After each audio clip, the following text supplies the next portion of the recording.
जय भोलेनाथ। आप सभी का दिन शुभ और मंगलमय हो और आप सभी पर महादेव की कृपा सदा बनी रहे। आज सुनिए फाल्गुन मास महात्म्य में आगे की कथा। मार्कंडेय ऋषि धर्मराज युधिष्ठिर को बहुत सारे तीर्थों के बारे में बता रहे हैं।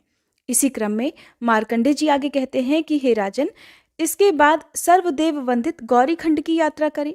वहां स्नान करके मनुष्य सब तीर्थों का फल पाता है और उसमें तिल और जल से तर्पण करने पर पितरों को अक्षय तृप्ति मिलती है। गौरी खंडेश्वर नामक मणिमय लिंग जल के मध्य भाग में स्थित है। मनुष्य उसका दर्शन नहीं कर पाते, वह देवताओं द्वारा पूजित होता है। वहां कुमारेश्वर नामक शिवलिंग भी प्रतिष्ठित है। साथ ही भोग और मोक्ष देने वाला मयूरेश्वर लिंग भी है, जिसके महात्म्य से मयूरगण स्वर्गलोक को प्राप्त हुए हैं। उनके पूजन से तिर्यक योनि की प्राप्ति नहीं होती। इसके बाद करमर्दा संगम में स्नान करने के लिए जाए। युधिष्ठिर, उस तीर्थ में जिसने स्नान कर लिया वो फिर इस संसार में दोबारा जन्म नहीं लेता। करमर्दा में स्नान करके करमर्देश्वर लिंग का पूजन करना चाहिए। वहां पितरों का तर्पण करने से मनुष्य स्वर्गलोक को प्राप्त होता है। मार्कंडेय जी की बात सुनकर धर्मराज युधिष्ठिर ने कहा, हे मुने, राजाओं में श्रेष्ठ मांधाता तीनों लोकों में विख्यात है। मैं उन बुद्धिमान राजा का चरित्र भी सुनना चाहता हूँ। तब मार्कंडेय जी कहने लगे कि महाभाग, इक्ष्वाकु वंश में एक युवनाश्व नाम के राजा हुए हैं। बहुत समय तक उन राजा की कोई भी संतान नहीं हुई। तब उन्होंने अपना राज्य अपने मंत्रियों के अधीन करके वन में प्रवेश किया और शास्त्रोक्त विधि से अपने मन का संयम करके फल मूल खाते हुए बड़ी भारी तपस्या की। एक दिन की बात है, वे राजा प्यास से व्याकुल हो गए। उनका गला सूखने लगा। तब वे पानी पीने के लिए आश्रम के अंदर गए। रात का समय था, सब लोग सो गए थे, इसलिए उनके मांगने पर भी किसी ने उनसे बात नहीं की। वहीं पर किसी शक्तिशाली ऋषि ने उन्हीं राजा युवनाश्व को पुत्र की प्राप्ति के लिए मंत्रों से अभिमंत्रित करके एक जल से भरा हुआ कलश स्थापित करके रखा हुआ था। प्यास से व्याकुल राजा ने जब वह जल से भरा हुआ कलश देखा तो बड़ी तेजी से उस ओर दौड़े और उस जल को पीकर वहीं सो गए। प्यास से व्याकुल राजा उस शीतल जल को पीकर बहुत सुखी हुए। इसके बाद मुनियों को ये बात पता चली तो उन्होंने क्रोधित होकर पूछा कि किसने इस कलश का जल पिया है। युवनाश्व ने कहा, महात्माओं, ये काम तो मैंने ही किया है। तब महर्षि भार्गव बोले कि राजन, ये जल तुम्हारे पुत्र होने के उद्देश्य से तपस्या से संचित और अभिमंत्रित करके रखा गया था। इससे महाबलवान और तपोबल से युक्त सर्वधर्म परायण पुत्र का जन्म हो, इस संकल्प से मंत्र युक्त विधि के द्वारा इस जल का संस्कार किया गया था और ये तुम्हारे पीने योग्य नहीं था। आज तुम्हारे द्वारा जो काम हुआ है वह अवश्य ही प्रारब्ध से प्रेरित है। महाराज, अब इस जल को पीने से तुम गर्भवान हो जाओगे। इसके लगभग 100 वर्षों के बाद राजा युवनाश्व की बाईं कोख फाड़कर सूर्य के समान तेजस्वी पुत्र उत्पन्न हुआ, लेकिन फिर भी राजा की मृत्यु नहीं हुई। उस समय महातेजस्वी देवराज इंद्र उस बालक को देखने के लिए आए। देवतागण पूछने लगे कि हे देवराज, अब ये किसका दूध पिएगा। तब देवराज इंद्र बोले, एष मां धाता, अर्थात ये मुझे ही पान करेगा। ऐसा कहकर उन्होंने उस नन्हे से बालक के मुंह में अपनी तर्जनी उंगली डाल दी। अब वह नन्हा सा शिशु बड़ी खुशी के साथ उस उंगली का अमृत रस पीने लगा। इसके बाद देवराज इंद्र ने उसका नाम मांधाता रख दिया। इस प्रकार बालक मांधाता 16 वर्षों तक देवराज इंद्र की तर्जनी पी पी कर ही बढ़ता रहा। उसे आयुर्वेद आदि दिव्य शास्त्रों का ज्ञान केवल उनके चिंतन से ही हो गया था। आजगव नामक धनुष, सींग के बाण और अभेद्य कवच, ये तत्काल उनके पास अपने आप ही उपस्थित हो गए। देवराज इंद्र ने सभी देवताओं के साथ मांधाता का अभिषेक किया। महाराज, मांधाता ने धर्म से संपूर्ण लोकों को उसी प्रकार व्याप्त कर लिया जैसे भगवान श्री विष्णु ने अपने 3 पगों से संपूर्ण त्रिलोकी को नाप लिया था। उन महात्मा का शासन चक्र अप्रतिहत गति से चलता था। सैकड़ों राजा उनकी सेवा में स्वयं उपस्थित रहते थे। इस प्रकार उनका समूची पृथ्वी पर एक छत्र अधिकार था। उन्होंने प्रचुर दक्षिणा वाले अनेकों यज्ञों द्वारा भगवान का यजन भी किया। उन प्रसन्नचित परम बुद्धिमान और अमित तेजस्वी राजा ने अतिशय धर्म का अनुष्ठान करके देवराज इंद्र के आधे सिंहासन को प्राप्त किया था। उन्होंने धर्मपूर्वक पृथ्वी का पालन किया। उन महात्मा का राज्य 10 करोड़ वर्षों तक चलता रहा। एक बार 12 वर्षों तक वर्षा नहीं हुई। उस समय राजा मांधाता ने वज्रपाणी इंद्र के देखते ही देखते अपने राज्य की खेती को बढ़ाने के लिए बलपूर्वक वर्षा करवा ली। वही महाराज मांधाता का ये देव स्थान है। उन्हीं के पुण्यतम देश में अमरकंटक पर्वत देखा जाता है। उन्होंने अमरकंटक पर ओंकारेश्वर शिव के आगे 100 यज्ञों का अनुष्ठान करके इस प्रकार स्तुति की कि जगत की उत्पत्ति करने वाले हे परमेश्वर, आप ही कालगति के प्रवर्तक हैं, आप ही संसार स्वरूप और संसार का संहार करने वाले हैं, आपको नमस्कार है। ओम महादेव जी को नमस्कार है, भगवान शंभु और भव को नमस्कार है। 3 नेत्र और 3 मूर्ति धारण करने वाले तीनों लोकों के स्वामी आपको नमस्कार है। काल रहित, जरा रहित और मृत्यु रहित आपको बारंबार नमस्कार है। जो लोग हर दिन आदिदेव भगवान ओंकारेश्वर का ध्यान करते हैं, उनकी इस संसार सागर में पुनरावृत्ति नहीं होती। काल रूपधारी ओंकार स्वरूप उमानाथ महादेव जी ने ये स्तुति सुनकर राजा मांधाता को दर्शन देकर कहा, सुव्रत तुम कोई वर मांगो। राजा मांधाता ने हाथ जोड़कर उन्हें प्रणाम किया और कहने लगे, हे देवेश्वर, वैदुर्य नाम से प्रसिद्ध ये शैलराज मांधाता नाम धारण करे और आपकी कृपा से देव स्थान बन जाए। यहाँ जो मनुष्य दान, तप, पूजा तथा प्राण विसर्जन करे वे शिवधाम के निवासी हों।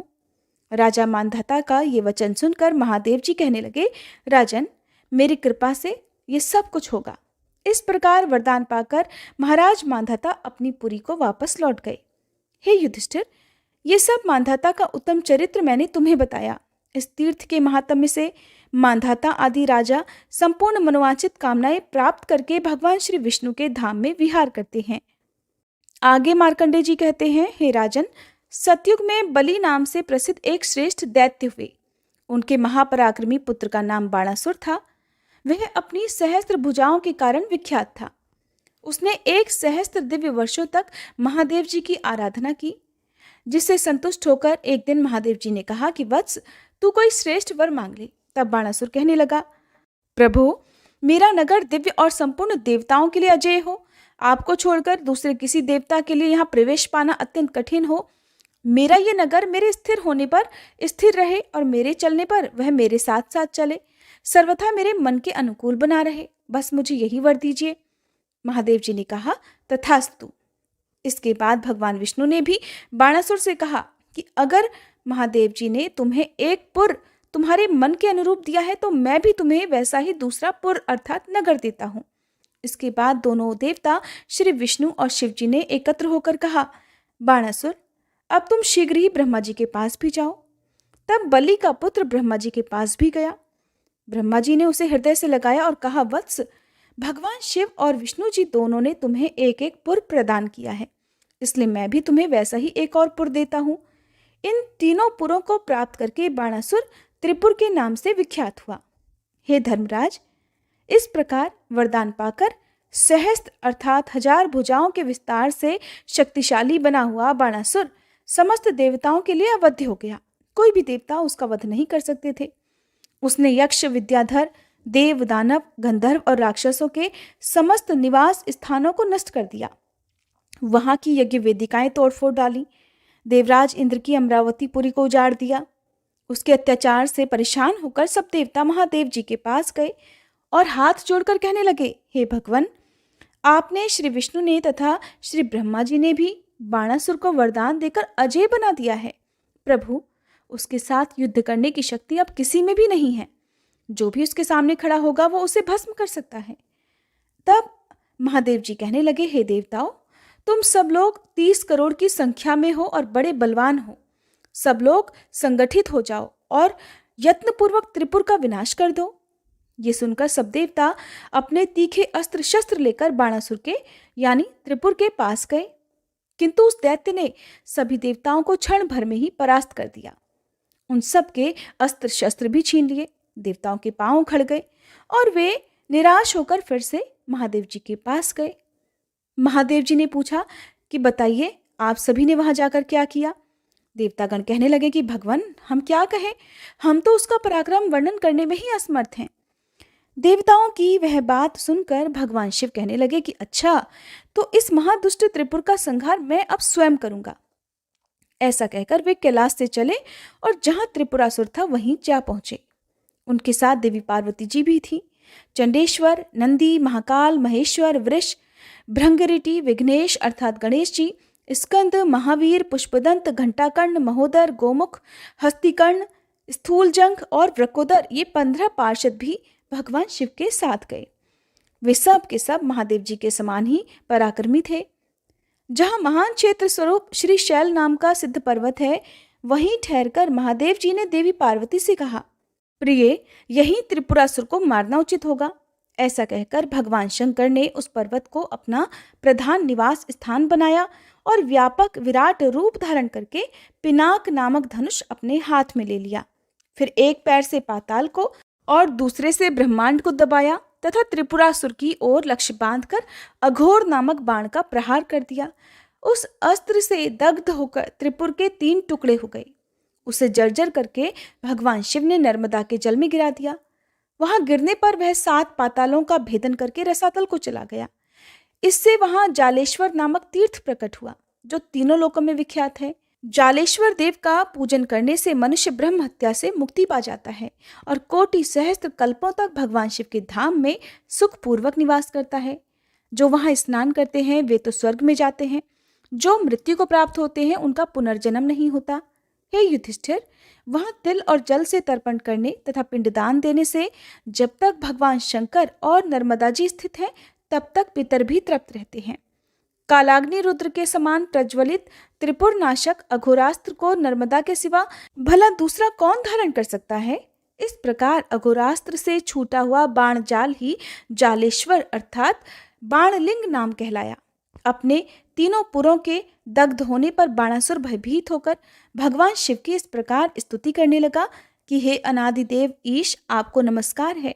हे विघ्नेश्वर, आपको नमस्कार है। महेश्वर, आपको नमस्कार है।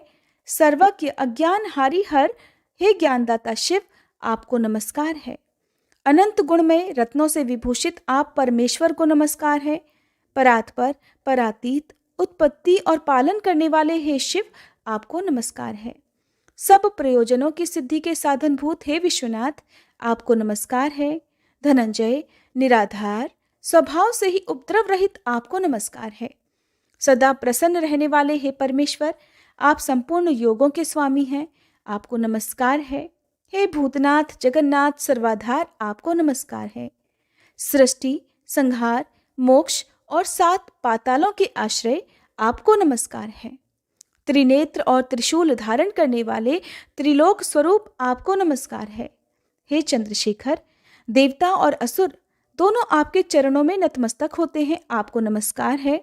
हे महाप्रभु, मैंने अपनी जिह्वा की चंचलता के कारण आपके विषय में कुछ भी कहने की धृष्टता की हो तो आप उसे क्षमा कीजिए। आपके गुणों का वर्णन करने में भला कौन समर्थ है। मार्कंडेय जी कहते हैं कि हे धर्मराज, बाणासुर द्वारा की हुई इस स्तुति को सुनकर भगवान शिव उस पर प्रसन्न हो गए और इस प्रकार बोले कि दैत्यराज, सेवा अपराध जनित तुम्हारा ये दोष अब क्षमा कर दिया गया। अब तुम कोई वर मांगो।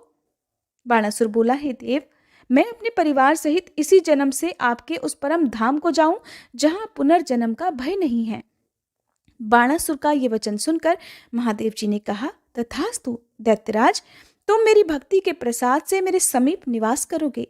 इसके बाद वह दिव्य विमान पर आरूढ़ होकर महादेव जी के प्रसाद से उन्हीं के लोक में चला गया। जय भोलेनाथ। आज के अध्याय में बस इतना ही। इसके आगे की कथा आप सभी आने वाले अध्याय में जरूर सुनिएगा।